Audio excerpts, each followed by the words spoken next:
Dimanche, il y a 2 semaines, j'ai parlé d'un sujet brûlant, la tentation.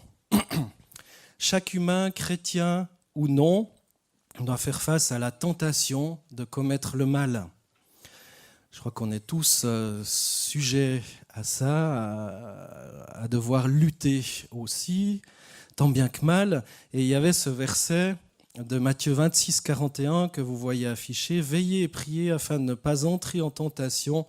L'esprit est bien disposé, mais la chair est faible. » La tentation, on le sait partout. On ne peut pas l'ignorer, que votre faiblesse s'appelle argent, sexualité, pouvoir, débauche, il y en a pour tous les goûts. Tout est prêt pour nous amener à la convoitise. Bien sûr, la tentation, elle n'est pas d'aujourd'hui, on l'avait dit, ce n'est pas une invention d'aujourd'hui, mais elle va, je crois, grandissant aussi. Autour de nous, il y a un monde démoniaque, et ces esprits démoniaques n'ont qu'un désir, faire tomber les enfants de Dieu. Et on ne doit pas être ignorant de ces attaques. Et dans la prière, l'étude de la Bible, on est appelé à chercher le bon jugement et la puissance nécessaire pour remporter la victoire sur l'œuvre du diable. Alors on l'avait vu aussi, il y a différentes sources de tentation. Il y a Satan, évidemment, il y a le monde, il y a notre propre chair.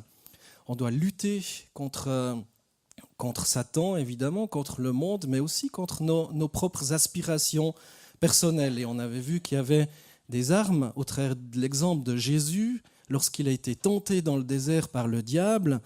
Il y avait la parole de Dieu qu'on est appelé à proclamer. Il y a la prière, évidemment. Et ce matin, on va voir la suite et parler de différents cas concrets de tentation. Et j'ai appelé mon message, parce que j'avais à cœur de partir sur une note positive, j'ai appelé mon message, de par ce texte de Romains 8.1, il y a aucune condamnation. Aucune condamnation. Romains 8.1 nous dit, il n'y a donc maintenant aucune condamnation pour ceux qui sont en Christ Jésus, qui marchent non selon la chair, mais selon l'esprit. Amen. Aucune condamnation. Et c'est ça que j'aimerais rappeler aussi ce matin. C'est le verset qui va nous habiter ce matin au travers de ce message. Il n'y a maintenant aucune condamnation pour ceux qui sont en Christ Jésus, qui marchent non selon la chair, mais selon l'esprit. Donc on a vu les tentations que Jésus a subies après son baptême dans Matthieu 4. Et l'imagerie populaire tend à nous présenter le diable comme étant un être hideux avec des cornes, etc. Cette description tend aussi à faire oublier ce qu'il est en réalité, c'est-à-dire un ange déchu qui se déguise en ange de lumière et qui dispense des enseignements, des philosophies, des pensées différentes. Il est un ange déchu. Et c'est peut-être pour ça qu'il connaît aussi bien Dieu, parce qu'il a passé énormément de temps dans la présence de Dieu. Et ça, il ne faut peut-être pas le minimiser. Le diable, Satan, est un ange déchu qui était créé, qui a été créé par Dieu, qui était cet ange de lumière, c'est ce Lucifer, cette personne appelée à louer le Seigneur, qui louait le Seigneur, mais qui à un moment donné s'est regimbé contre le Seigneur, s'est détourné du Seigneur, a eu cet orgueil, a voulu prendre la place de Dieu, et il a été rejeté sur terre, et on en subit ses assauts aujourd'hui. Donc je ne pense pas qu'un chrétien né de nouveau puisse être possédé d'un démon et de Satan, mais il peut être imprégné par ses pensées, ses enseignements et une certaine philosophie de vie qui va bien sûr à l'encontre de la vie de l'esprit et de la volonté de Dieu. Et cet accès qu'on peut donner au diable va avoir des répercussions dans la vie personnelle, dans la façon de vivre la foi, dans la vie de couple, dans la vie de famille, dans les relations avec l'Église. Mais j'aimerais revenir sur un point traité la dernière fois, sur les sources de la tentation, et dire dans mon premier point que c'est aussi notre responsabilité de lutter contre le diable. C'est notre responsabilité aussi, et c'est facile de rejeter la faute sur le diable. Comme j'aime à le dire, des fois il a bon dos. On est dans une guerre spirituelle où il faut être sobre et veiller parce que le diable cherchera qui dévorer. Mais souvent, on lui donne accès aussi, comme a pu l'écrire l'apôtre Paul dans Éphésiens 4, 27, c'est notre responsabilité de ne pas lui donner accès. Et maintenant, on va voir comment on peut lui donner un accès. Différents exemples à éviter évidemment. Le point le plus important, c'est le comportement charnel, car il regroupe tous les autres points d'une certaine manière. On va voir quelques comportements charnels ce matin, et dans Galates 5, 15 à 26, l'apôtre Paul va dire « Mais si vous vous mordez et vous vous dévorez les uns les autres, prenez garde de ne pas être détruits les uns par les autres. Je dis donc, marchez par l'esprit, et vous n'accomplirez point les désirs de la chair. Car la chair a des désirs contraires à l'esprit, et l'esprit en a des contraires à la chair. Ils sont opposés l'un à l'autre, afin que vous ne fassiez pas ce que vous voudriez. Mais si vous êtes conduits par l'esprit, vous n'êtes pas sous la loi. Or les œuvres de la chair sont évidentes, c'est-à-dire inconduite, impureté, débauche, idolâtrie, magie, hostilité, discorde, jalousie, fureur, rivalité, division, parti pris, envie, ivrognerie, orgie et choses semblables. Je vous préviens, comme je l'ai déjà fait, ceux qui se livrent à de telles pratiques n'hériteront pas du royaume de Dieu. C'est violent, hein ? Mais le fruit de l'esprit est amour, joie, paix, patience, bonté, bienveillance, fidélité, douceur, maîtrise de soi. La loi n'est pas contre de telles choses. Ceux qui sont au Christ Jésus ont crucifié la chair avec ses passions et ses désirs. Si nous vivons par l'esprit, marchons aussi par l'esprit. Et dans ce texte, on lit ce que la chair produit en contraste avec ce que l'Esprit de Dieu produit. Un comportement charnel vient de ce que la chair ne veut pas et ne peut pas se soumettre à la volonté de Dieu. Toute cette liste que vous pouvez relire, donc évidemment dans Galates 5, et voir la différence entre ce que produit l'Esprit et ce que produit la chair. Maintenant, l'apôtre Paul développe de manière différente dans Romains 8, 1 à 8, ce thème aussi où il va dire « Il n'y a maintenant aucune condamnation pour ceux qui sont en Jésus-Christ, qui marchent non selon la chair, mais selon l'Esprit. » Donc c'est très important de marcher selon l'Esprit. En effet, la loi de l'Esprit de vie, verset 2, en effet, la loi de l'Esprit de vie en Christ Jésus m'a libéré de la loi du péché et de la mort. Car chose impossible à la loi, parce que la chair la rendait sans force, Dieu, en envoyant à cause du péché son propre Fils dans une chair semblable à celle du péché, a condamné le péché dans la chair. Et cela pour que la justice prescrite par la loi soit accomplie en nous qui marchons non selon la chair, mais selon l'Esprit. En effet, ceux qui vivent selon la chair ont les tendances de la chair, tandis que ceux qui vivent selon l'Esprit ont celles de l'Esprit. Avoir les tendances de la chair, c'est la mort. Avoir celles de l'esprit, c'est la vie et la paix. Car les tendances de la chair sont ennemies de Dieu, parce que la chair ne se soumet pas à la loi de Dieu, elle en est même incapable. Or, ceux qui sont sous l'emprise de la chair ne peuvent plaire à Dieu. L'importance, là aussi, de discerner ce qui vient de notre propre personne, notre propre chair, de notre propre cœur. Ce n'est pas que des attaques du diable, de l'ennemi, mais c'est aussi les tendances de la chair, tout ce qui nous pousse à penser mal, à faire mal, à agir mal. Verset 7 qui est affiché ici, car l'affection, c'est parler des tendances, mais on pourrait traduire l'affection ou les tendances de la chair est inimitié contre Dieu, parce qu'elle ne se soumet pas à la loi de Dieu et qu'elle ne le peut même pas. Les tendances de la chair, l'importance de les discerner aussi, de se poser aussi dans la présence de Dieu, de réfléchir, de prier et de demander à Dieu de nous révéler, de nous montrer l'état de notre cœur. Dans Galates 5, 17, qu'on a lu tout à l'heure, car la chair a des désirs contraires à l'esprit et l'esprit en a des contraires à la chair. Ils sont opposés l'un à l'autre afin que vous ne fassiez pas ce que vous voudriez. L'importance d'être conduit par l'Esprit de Dieu. L'importance d'être conduit par l'Esprit de Dieu. Pour que le diable fuit loin de nous, non seulement il faut lui résister, mais encore se soumettre à Dieu. C'est le thème qui est écrit aussi sur les mementos, se soumettre à Dieu. Et même selon ce que dit Jacques, il faut d'abord se soumettre à Dieu et résister au diable. Soumettez-vous donc à Dieu, résistez au diable, et il fuira loin de vous. Un comportement charnel va faire le contraire, ne voulant ni ne pouvant se soumettre à Dieu. Il résiste à Dieu et se soumet au diable dans le sens qu'il vit, agit, pense, parle selon une sagesse qui vient du monde, de sorte que toute sa vie en sera affectée, ainsi que ses relations avec les autres. Et dans le chapitre 3, Jacques parle du problème de la langue. Cette langue, on peut l'utiliser d'une manière charnelle ou spirituelle. Et je vous invite à relire ce chapitre de Jacques 3 en entier. On ne va pas le lire en entier, on n'a pas le temps de tout lire dans une prédication, mais je citerai ici seulement les versets 14 à 16 de Jacques 3. Mais si vous avez dans votre cœur un zèle amer et un esprit de dispute, ne vous glorifiez pas et ne mentez pas contre la vérité. Cette sagesse n'est point celle qui vient d'en haut, mais elle est terrestre, charnelle, diabolique. Car là où il y a un zèle amer et un esprit de dispute, il y a du désordre et toutes sortes de mauvaises actions. Waouh! Zèle amer. On peut être zélé même pour Dieu, dans un esprit de compétition, avec de l'amertume dans le cœur, un esprit de dispute, Romains 2,8 en parle aussi. Les proverbes aussi parlent de femmes querelleuses.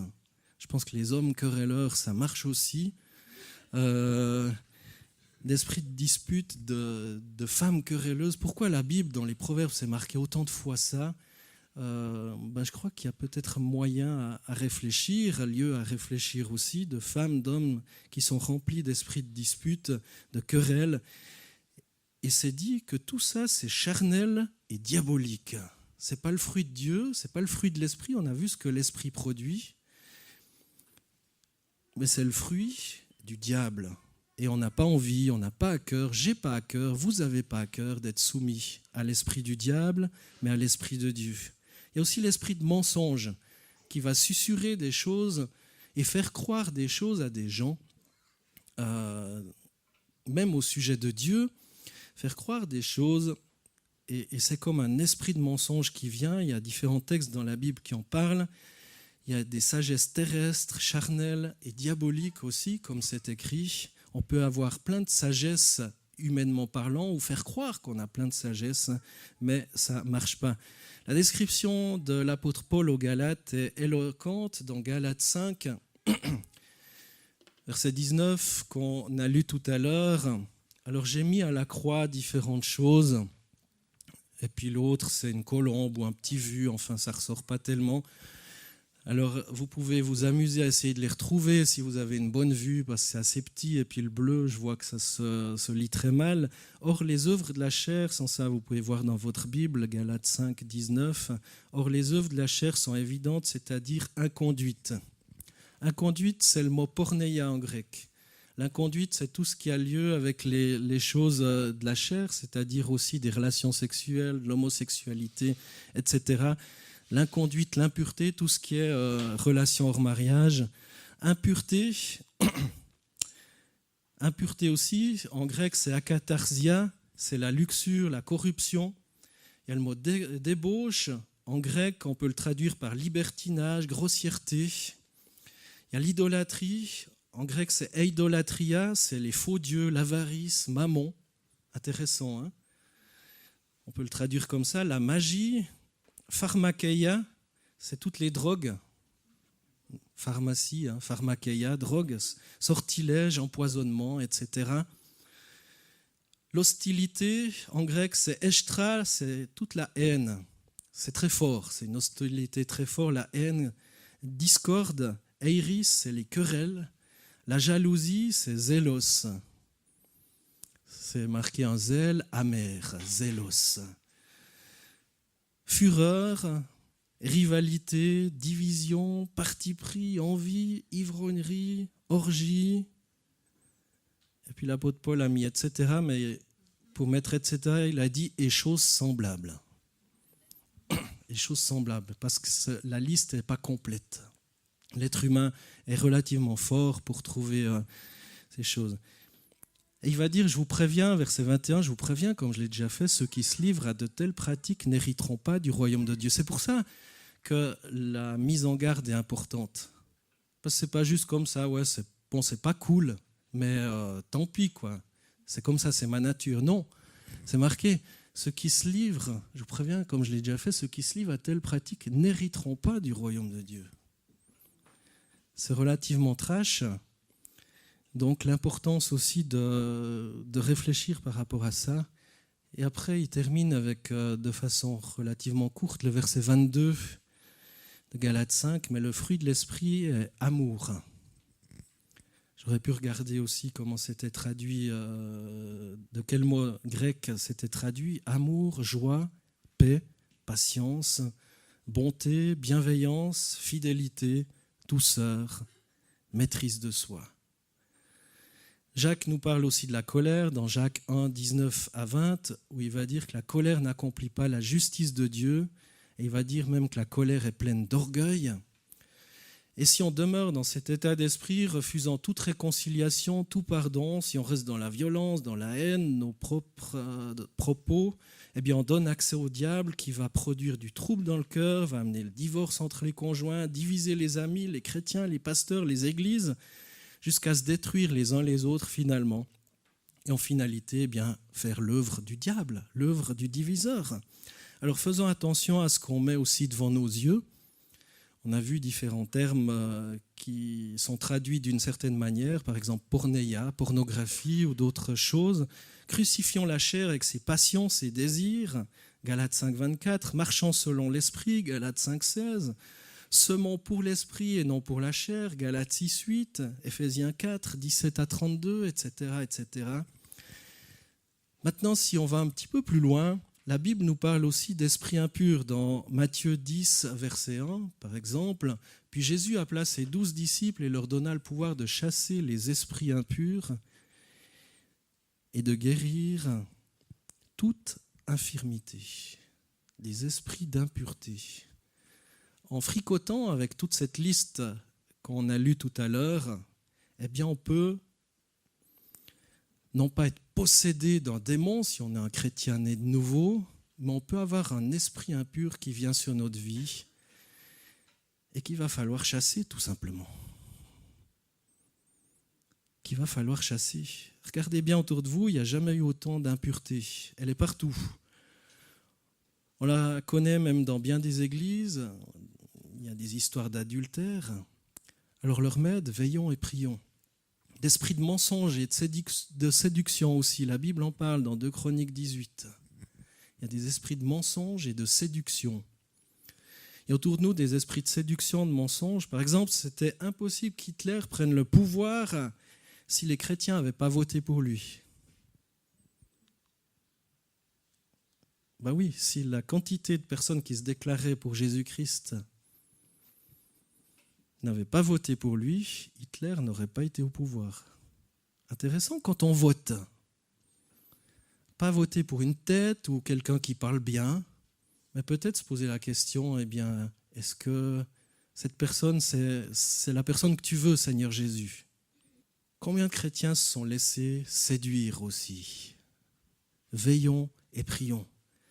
Il y a des esprits de divination dans Actes 16, verset 16.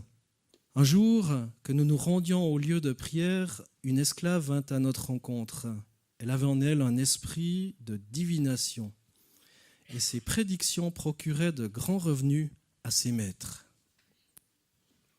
Là encore, des personnes qui viennent d'un monde occulte, spirituellement occulte, s'ils n'ont pas été libérés de ces choses-là, eh bien on va croire que c'est une prophétie qui vient du Seigneur. Et c'est tout simplement un esprit de divination qui subsiste dans la vie de certaines personnes. Et qu'on est appelé, c'est pour ça qu'il est parlé aussi de ce qu'on appelle du discernement des esprits. Discernement des esprits. Des dizaines de milliers de personnes consultent le horoscope ou bien des voyants. Combien de chrétiens sont tombés dans des fausses doctrines pour connaître leur futur? La Bible ne parle-t-elle pas des faux prophètes et des chrétiens aussi qui vont les chercher? Là encore, vouloir savoir l'avenir, eh bien, je crois que c'est le propre de l'homme de tout temps. On le voit dans l'Ancien Testament, on le voit dans le Nouveau Testament. Et là encore, cette volonté maladive, parfois, eh bien, de savoir par tous les moyens. Mais Abraham, il est parti sans savoir où il devait aller. Dieu lui a montré un pas, la direction. Puis il est parti. il n'a pas su toute la suite. Sans ça, je crois qu'il ne serait pas parti. S'il savait tout ce qui l'attendait. Veillons et prions. Troisième chose, prier. Prier, c'est important. Si on ne se tient pas dans la prière, eh bien, on donne accès au diable. Mais avec la prière, eh bien, on a ce bouclier de la foi avec lequel on peut éteindre tous les traits enflammés du malin, résister au diable. Comme on l'a déjà vu, c'est important de se soumettre à la volonté de Dieu, de marcher selon l'Esprit, de veiller, de prier. Il y a de nombreux textes que vous pouvez trouver dans la Bible, par exemple Romains 12, 21. Ne te laisse pas vaincre par le mal, mais surmonte le mal par le bien. Ne te laisse pas vaincre par le mal, mais surmonte le mal par le bien. Et dans ce passage, Paul parle de la vengeance. Que de personnes se sont laissées envahir par ce sentiment de vengeance aussi. On nourrit de l'amertume dans leur cœur à l'égard de quelqu'un. Ils ont perdu toute joie, toute paix. Leur cœur a été rongé par cette gangrène de la vengeance. En demeurant dans cet état, eh bien, ils ont donné accès au diable. Ils se sont laissés vaincre par le mal. Et ils sont tristes, tristes et continuellement tristes parce que quelqu'un leur a marché sur un orteil un jour. Et puis ils vont rester toujours avec cette blessure parce que quelqu'un un jour leur a marché sur un orteil. Et c'est dommage parce qu'il y a comme de façon cachée, de façon subtile, un esprit de vengeance, de non-pardon, d'amertume, ce fiel amer qui subsiste. Mais pour le vaincre, eh bien, il faut surmonter par le bien, vaincre la haine par l'amour, même pour notre pire ennemi, vaincre la vengeance par le pardon. Dans Matthieu 5, 43-48, il y a différents principes du monde. Dans la loi juive, c'était œil pour œil, dent pour dent. Et Jésus va dire, voilà, c'est ça qui a été dit dans la loi, mais moi je vous dis, vous avez entendu, verset 43, vous avez entendu qu'il a été dit, tu aimeras ton prochain et tu haïras ton ennemi. Mais moi je vous dis, donc c'est Jésus qui parle, mais moi je vous dis, aimez vos ennemis. Bénissez ceux qui vous maudissent. Faites du bien à ceux qui vous haïssent. Priez pour ceux qui vous maltraitent et qui vous persécutent. Alors vous serez fils de votre Père qui est dans les cieux, car il fait lever son soleil sur les méchants et sur les bons, et il fait pleuvoir sur les justes et sur les injustes. En effet, si vous aimez ceux qui vous aiment, quelle récompense aurez-vous? Les péagers n'en font-ils pas autant? Et si vous saluez seulement vos frères, que faites-vous d'extraordinaire? Les païens aussi, eux-mêmes, n'en font-ils pas autant? Soyez donc parfaits, comme votre Père céleste est parfait. Voilà l'attitude qu'on doit avoir. On est appelé à aimer, à bénir, à prier, même pour ceux qui nous haïssent, qui nous maudissent, qui nous veulent du mal. C'est des choses qui sont là et où on est appelé à aimer le Seigneur. Donc surmontons le mal par le bien. Paul, après avoir écrit ne pas donner accès au diable, écrit au verset suivant que celui qui volait doit travailler en faisant de ses mains ce qui est bien. Il écrit aussi que notre bouche doit donner des bonnes paroles et non des mauvaises. Et maintenant qu'on est averti dans 2 Pierre 3, 17, 18, l'apôtre Pierre va dire « Quant à vous, mes chers amis, vous êtes maintenant avertis. Prenez donc garde, ne vous laissez pas égarer par les erreurs des gens sans scrupules et n'allez pas perdre la position solide qui est la vôtre, mais continuez à progresser dans la grâce et la connaissance de notre Seigneur et Sauveur Jésus-Christ. À lui soit la gloire maintenant et pour toujours. Amen. » Continuez à progresser dans la grâce et la connaissance de notre Seigneur et Sauveur Jésus-Christ. C'est très important, on ne peut pas enlever Jésus-Christ du processus de salut. Continuez à progresser dans la grâce de Jésus. C'est marrant que c'est interchangeable aussi, on parle parfois de la grâce de Dieu. Mais là, l'auteur parle de la grâce de Jésus-Christ. Parce qu'il est Dieu, Jésus, tout simplement. Et la connaissance de notre Seigneur et Sauveur, Jésus-Christ. C'est le Seigneur, c'est le Sauveur, il est Dieu. À lui soit la gloire maintenant et pour toujours. Amen. Continuez à progresser en Jésus.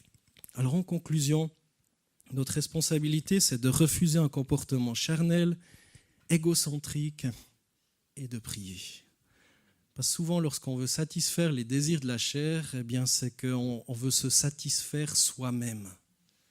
Ça tourne autour de moi, moi et moi. J'ai besoin de ça pour me sentir bien. Je viens à l'église même pour me sentir bien encore. je viens pour moi et j'oublie qu'en premier lieu, je viens pour Dieu et je viens pour les autres. Et évidemment, en venant pour Dieu, en venant pour les autres, eh bien Dieu va nous faire du bien. Mais ce n'est pas le contraire. Ce n'est pas le contraire. Ce n'est pas parce qu'on vient pour se faire du bien, eh bien qu'on va forcément faire du bien aux autres. Je ne sais pas si vous comprenez la différence. C'est très important de bien comprendre ça. On vient pour Dieu, pour Jésus, pour l'adorer. Adorer notre Seigneur, être guidé par l'Esprit, avoir les tendances de l'Esprit et non de la chair. Romains 8, verset 1. Il n'y a donc maintenant aucune condamnation pour ceux qui sont en Christ Jésus, qui marchent non selon la chair, mais selon l'Esprit. Donc vous voulez être libre, vous voulez être rendu juste aux yeux de Dieu. Soyez en Jésus-Christ et marchez non selon votre chair, non selon vos aspirations et toute cette liste qu'on a lue dans Galates 5 aussi, des œuvres de la chair, mais marchez selon Galates 5, 22. Les fruits de la chair, les fruits de l'esprit, eh bien, sont très différents. Marchez selon Galates 5, 22, qui parle du fruit de l'esprit et pas du fruit de la chair.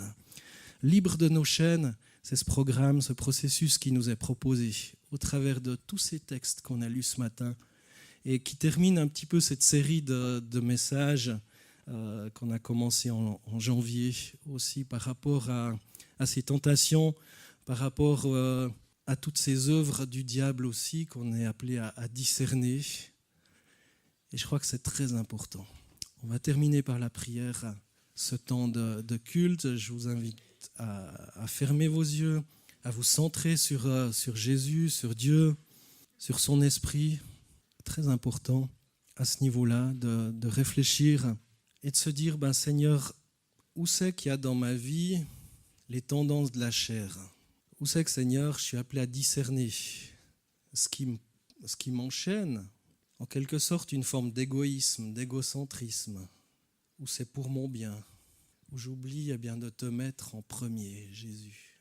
Réfléchissez à ça, honnêtement, en vous laissant toucher par l'Esprit de Dieu.